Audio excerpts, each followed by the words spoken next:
Guys, AI is making insanely significant changes in the marketplace. This last week, the House and the Senate here in the United States were going back and forth on this big, beautiful bill. We're going to talk a little bit about that here today because it's really relevant to the job market. But we've got to first start by just highlighting what Microsoft did this week. Microsoft just announced 9,000 layoffs. 4% of their workforce is being laid off this month rather. Last month they laid off 300. The month before that they laid off 6,000 employees. So I mean, you're talking thousands and thousands of employees being laid off. I mean, it's approaching close to 10% of their workforce has been laid off over the past few months. And I don't think that's going to change. I think you're seeing that trend across all these platforms. Meta has laid off about 5%. Google has laid off hundreds. And there's multiple reasons I think that's happening, but the reality is that layoffs are happening really, really quick. And if you're going to continue to stay relevant in the workplace, the tasks that you perform must evolve. And I was talking about this in a video a couple days ago, and someone got kind of upset and basically said that, you know, people need to take all this time, they need to take weeks off of work to actually learn these skills. Guys, you don't have that kind of time. You don't have that kind of time. If you get late, let's say you have a job at Microsoft and 6,000 people get called in and laid off. You don't have time to like take an online course, right? From Phoenix EDU. What you need to be doing is just like I am. You're playing with the tools now and you're learning skills that are relevant now so that you can become much more competitive. And I'm not saying you leave your job to get hired somewhere else, but what I'm saying is that your resume looks a lot better if you can say, like, I understand how to write code and I built out several SaaS softwares to solve problems either within my organization or at home, or I'm a board member of my community, I created this SaaS solution. My opinion, if you're a man, father, leader, husband, even if you're a wife, 96% of the people that watch my channel are men, but even if you're one of the 4% of women, I still love you. You should be building out SaaS solutions now that solve problems. You need to be learning skills that are relevant. You know what I mean? And now is the time. I'm using Replit. That's one of my drugs of choice. But I mean, just connecting apps together, softwares together, it's not that hard. It's really not that hard, guys. You don't need to be a coder. I've talked about this a lot. Regardless, you know, the data is there, and the World Economic Forum is anticipating over the next 5 years about 200 million jobs are displaced. That means you're going to be competing with a lot of people. And this guy in one of these last videos got pretty pissed off at me. He's talking about, oh, you know, no one's going to be able to find work. It's not, you know, you need to take weeks to find work. We don't know what's going to happen. And nobody knows exactly what's going to happen. That's why we're covering all this news on this channel. We're covering news. We're covering new startups. We're covering interesting ideas. I'm trying to give you ideas. And, listen, the reality is this. If you really want to be a productive member of society, the skills that you have mastered over the last 5, 10, 20, 30 years, they need to evolve dramatically because technology, we're going through perhaps the biggest technological revolution in human history. Since the car, since the printing press, since electricity, this is a big freaking deal. Intelligence is just unbelievable. I say it's unbelievable. And this has really kind of come to a head this week in the US government with the big, beautiful bill that basically Trump is pushing in the House. So there was a piece in the original House bill that essentially put a 10-year ban on state regulation of AI. So essentially it was going to be federally regulated. States were not going to be able to step in. And we're going to talk about the pros and cons of this in a moment. And at the end of the video, I'm going to give you some different ideas and things you can be thinking of to kind of come up with new business ideas and new problems to solve, which at the end of the day, I think that's what we need to be thinking about, is what are the new problems that are arising? How can we leverage the technology or our experiences to solve these problems? At any rate, the House bill that passed had a 10-year ban on states' interference. And let's face it, guys, 10 years in the AI world is like a lifetime. Stuff is moving so fast. I mean, just 1 year ago, a video of Will Smith eating spaghetti looked ridiculous. Now it looks completely real. I mean, VO3, Google's VO3 has come so far. It's crazy. At any rate, the Senate removed that provision almost. I think it was 99-1 voted to remove that provision from the bill. And now the bill's going back to the Senate to get signed off on. So it might even be signed off on by the time you guys watch this video. But regardless, the Senate removed that provision, said, hey, states are going to be able to regulate. And I think this is going to be important for privacy concerns, things of that rate. We'll get there in a minute. But guys, here's one of the problems. AI is not just a consumer. It's not just of consumer importance. It's not like a B2C or B2B. This is of global importance and national security. And I don't know if you guys have seen any of these videos of drone armies and stuff like that. I was talking to this guy, Ethan Thornton. He has I can't remember the exact number, something like $100 million contract with the US government to build drones. And all these drones are driven by AI tech. Self-driving cars, AI tech, and tanks and missiles and all this stuff. And from what I can tell, China is only a few months, maybe 3 to 5 months behind the United States in developing this tech. So if they catch up, if they surpass us, I mean, it's going to be a real problem. It kind of reminds me back in the 80s for all my millennials and Gen Xers out there that are watching. What's up? But it kind of reminds me of the 80s when we had this Cold War, this nuclear war. Everyone's kind of a race for nuclear armaments, and it's kind of similar to that. The difference being that between the internet, between AI, it's impacting, I mean, not just nuclear bombs, but it's impacting everything from surveillance to privacy to security to credit cards to cash to Bitcoin wallets to missiles to all kinds of stuff. So at any rate, I think this is something that is a really, really big deal and something that we should be watching at. And quite frankly, we're going to talk about the pros and cons here of this bill, but I would say I'm more a proponent, and generally speaking, I don't like the federal government getting involved because I think the federal government pretty much sucks at everything. But there needs to be some sort of standardization when it comes to developing these tools. There has to be, because okay, so let's get into the pros and cons here.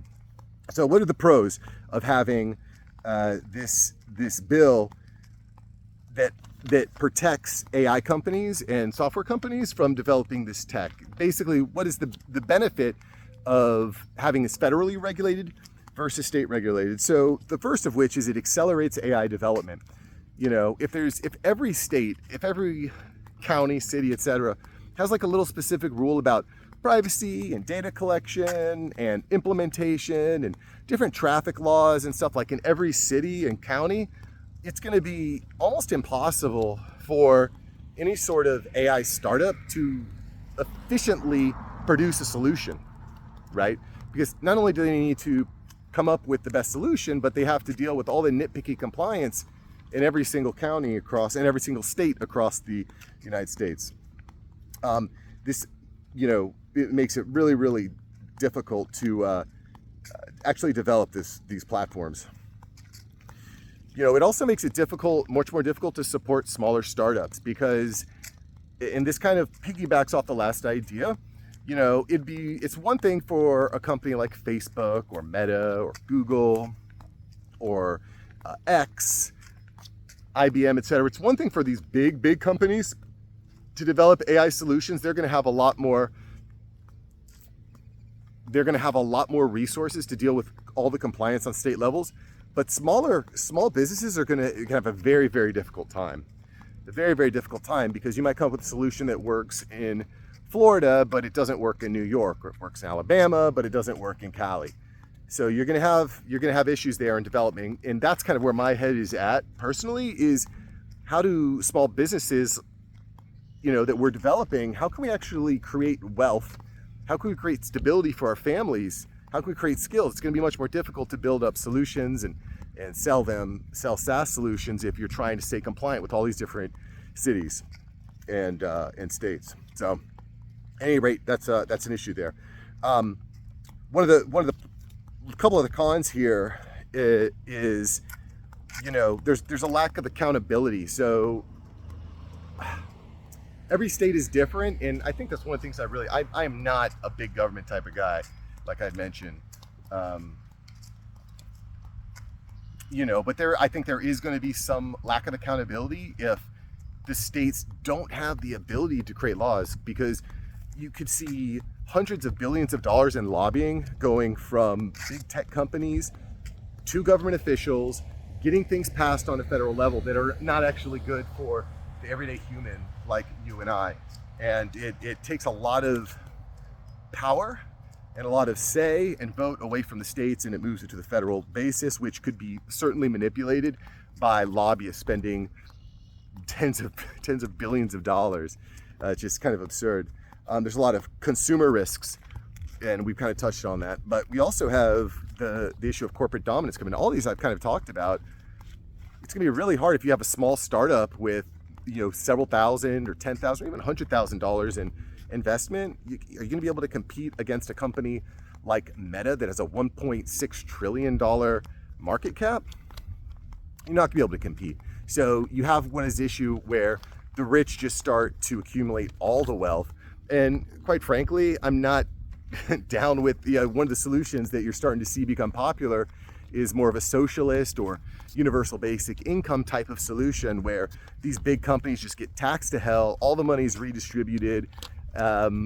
UBI, everybody gets $1,000 or $2,000 a month to pay for basic needs. I don't like any of these solutions, because the reality is that if you're not familiar with Maslow's hierarchy of needs, humans have certain tiers of needs in order to be happy and satisfied. And at the most basic level, you have things like food, water, shelter, and universal basic income can tackle that, but it doesn't tackle the higher parts, because once you've got that bottom level of Maslow's hierarchy of needs completed, well, then you look for other things like steady work, job, relationships, purpose, meaning.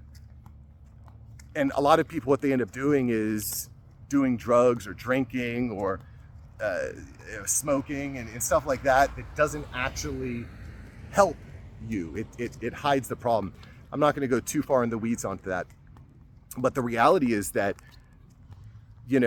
by not giving power to the states, you have the chance for big corporations and lobbyists to kind of run away with this stuff. So you have huge corporate dominance problems. So let's talk about some potential business solutions and some potential things you might be thinking about, ways to make money, as this is a pretty big deal. And I will first say that I am on the side of federal regulation as opposed to state regulation, generally speaking, but I don't like the 10-year rule.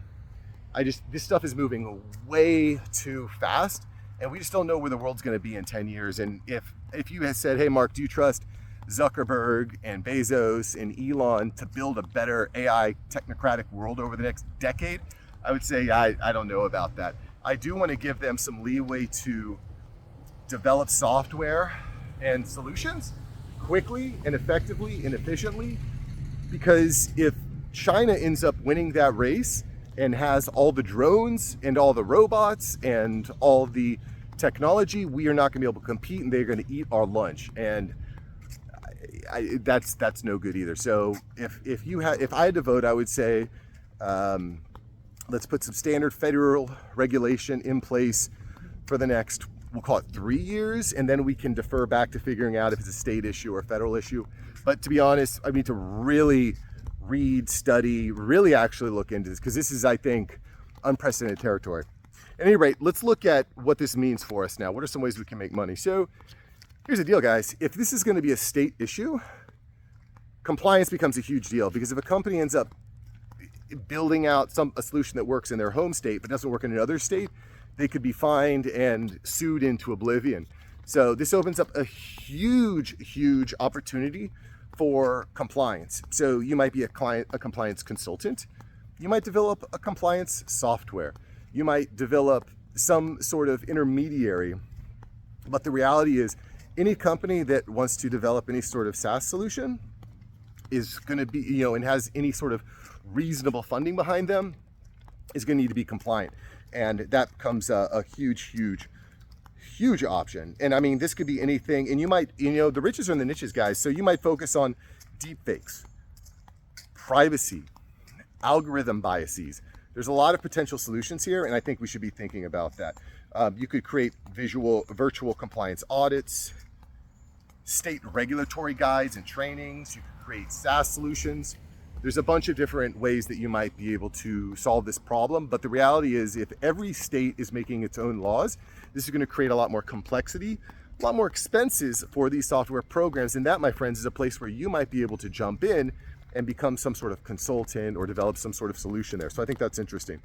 The other thing that I think is really interesting is AI financial planning tools. So the removal or moratorium allows states to establish AI laws and creates the opportunity for region-specific tools and rules. Okay, so again, this is so new and it's so fresh, but if any company is trying to develop out different types of tax software, looking for ways to create exemptions, you have the opportunity here to, if you really are an expert in your state, if you're really an expert in your region, every company is going to be using these AI tools. And if you can create a great tool that allows companies to be more compliant and you're able to solve that solution, I think there's a really good way to go there. Now, listen, I'm not going to flesh this idea out totally, but what I would recommend to you is what I've been recommending in previous videos. If this sounds interesting to you, maybe you're into compliance, maybe you're into the attorney field, maybe you're looking to kind of build something out like this, I would start by brainstorming with ChatGPT, doing market research, doing your deep research with Grok, and start to flesh out the ideas. Once you have an idea, start popping open Replit and start building out an AI software that can actually solve these problems. And guys, I keep saying this time and time again, 9 out of 10 softwares you develop are not going to be, they're going to be crap. They're not going to work. They're not going to be valuable, but all you need is that one software and it's going to change your life. You're going to be able to develop a ton of wealth, a ton of freedom for you and your family. And that's where I'm at, guys. Develop that minimum viable product. You can't solve every problem, but if you can develop a software that solves one of these problems, you're going to be Gucci. And if you want to get more ideas and kind of see where the market is going and finding different niches, you definitely want to subscribe to the channel. I'm going to keep bringing the heat. I'm going to keep bringing you the most relevant information, because while this is a very scary time, we started this off by kind of seeing what Microsoft is doing with layoffs. We've highlighted what Google's doing with layoffs. These layoffs are not going anywhere. They're going to keep accelerating, but that is going to create great opportunity for you and I to develop wealth. And that's what we're interested in doing. We're men, we have families to feed, we have a future to feed, we want to stay relevant in the workplace, we want to find women, the reality is, as men, this is something that doesn't get talked about enough, and I'm going to end it with this. It is hard to be a man in America these days. I'm not saying it's not hard to be a woman or whatever, but it is hard to be a man because there is immense pressure on us as men to be providers and to generate income. And the reality is, with inflation, with the job market, with AI coming in, the pressure is increasing. It is increasing. Now is the time, guys, to start building up these skills. The time is not after you get laid off. The time is now. Dedicate 2 hours a night, building out software, build out a project. Every month, this is where I'm at. Every month I'm going to be developing a new software until I find something that really has wheels and really hits. And I will see you on the other side. Thanks for watching the video, and just be aware. Don't tell me I didn't warn you. All right, boys, peace.